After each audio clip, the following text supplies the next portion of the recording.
Station.lu. I'm Dan Lassac. And I'm Scroobius Pip, and you're watching us on Station.lu.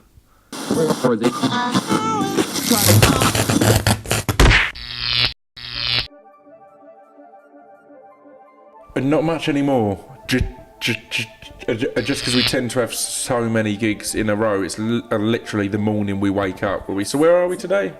Yeah, we've been there before. Excellent. I look forward to that. It's that little bit harder to do it in Europe because we only speak English. Yeah. And most areas, local tourism and that, it's written in the whatever native tongue. So you can look, oh, that looks pretty. But that's about it. You've got that pretty building here. I mean, more for me, it's been...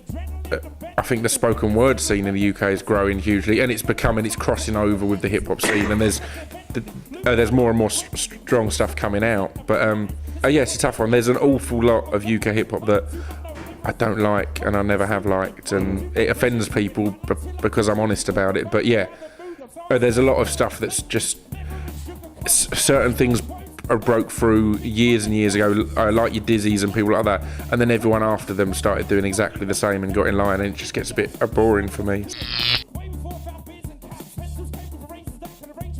It's tough to say, oh, this is all conscious hip hop, because I don't think we're particularly similar to Common, for example, or maybe there are some similarities to Sage Francis or B. Dolan and things like that, and then they're all very different from each other as well. So yeah, genres and scenes in general we kind of shy away from slightly. But that's the nature of music now. Anyway, the culture of the internet means that, I don't know, when I was a kid, the people I knew who were into metal, they had to buy that music. They didn't have access to it anywhere else, so they only bought into metal. But now you can flick about through people's MySpaces or SoundClouds and find, oh, I like that bit of garage and I like that bit of hip hop and that bit. And you've got the opportunity to like so much more. This is why we can jump on any bill, because hopefully the audience are a little bit more aware of a bit of openness, everything. Yeah. I don't think it's worth worrying too much about preconceived ideas kind of thing.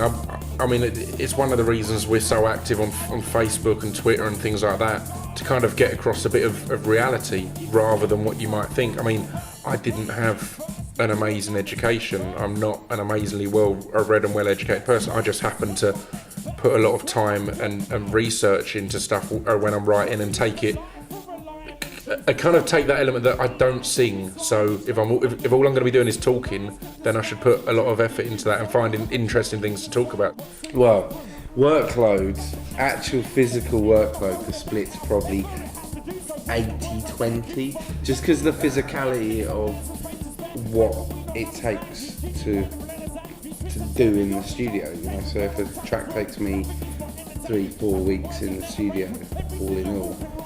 You see, what Dan isn't taking into account is the art of writing invades my every minute of my life. So where Dan will be relaxing watching a film, he probably won't suddenly start making a beat. I'll suddenly think of something and start making notes and writing away. So it's a tough one. It's tough on studio time. Dan wins hand or loses hand down, whichever way you want to look at it.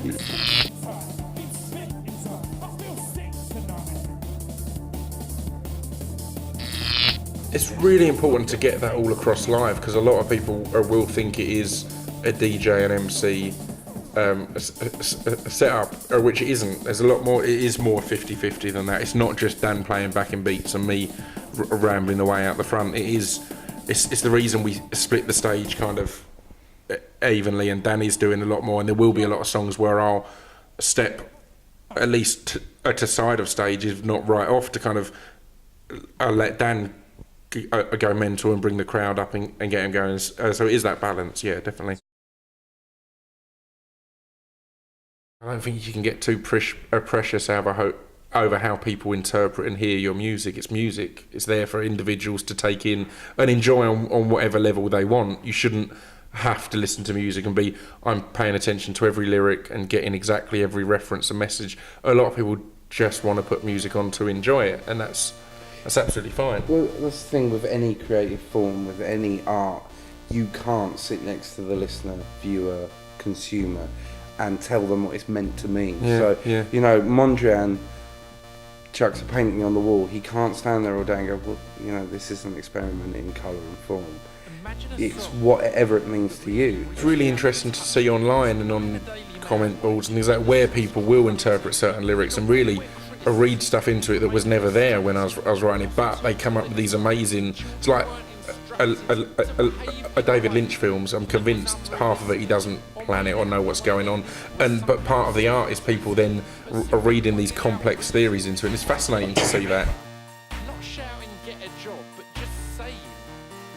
It's the new ironies in it that entertain me live as well. The fact that on the Make Some Noise bit, which is talking about people not making noise, it always gets a big cheer now, and the fact that a big chunk of the song is against call and response, yet on the Just a Band bit we do a call and response. So it's amusing how it's developed in that way, because it's like, it's so, and the repetition, all of it, it's like, it does get, it continues to entertain.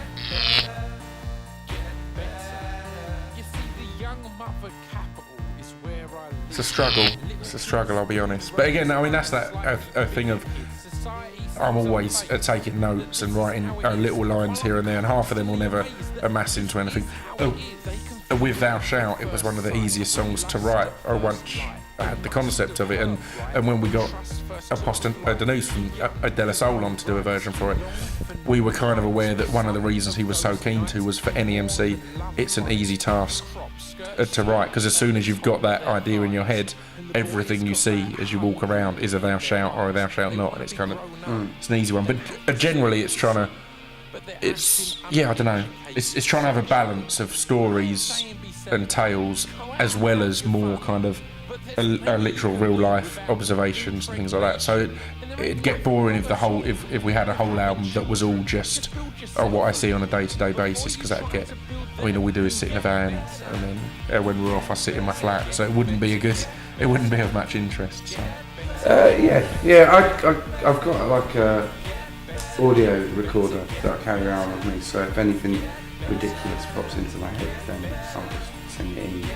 Or if it's a sound in life, or even if it's a song in a club that has sparked something in my head, I will just record it, just so as a reminder. I get to make notes of what I've got to do, but then I often don't listen to it until like a month later, so I'll be going, so what did I see in this?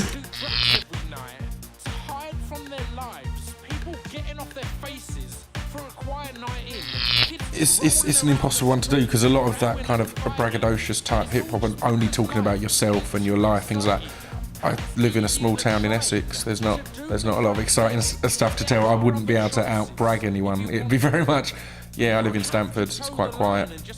Who's the lad who's number one at the moment? Tiny Temper. UK hip hop. It's called Pass Out, isn't it? Not got a clue. Couldn't tell you. And you can see where it falls down for a Brit to do the braggadocious stuff, because he's talking about having a lot of G-Shock watches, and he's got so many clothes he has to keep some at his aunt's house, and it's like.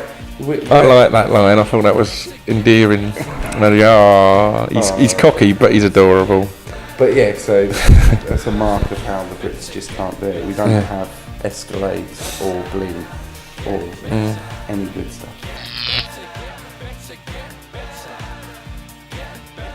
Don't mind the song. No. I shouldn't have said that. Yeah. Their music section is excellent, actually. And the music section is really good. He's asking Frankie Boyle has got a column now. So it's good. He's asking us to wrap this up. Yeah, he is. Stop talking. Our mantra would be just go and listen to our music and make your own mantra up. It's not listen and go, I don't agree with that. I do agree with that. But lazy mantra. Make your own mantra. That is it. If everyone had the mantra of make your own mantra, then it'd just be some weird paradox as well. Mantras. Everyone would have a mantra, but no one would have a mantra, The world would explode. Don't make the world explode is my mantra. There we go. Thanks very much, fellas. Thank you.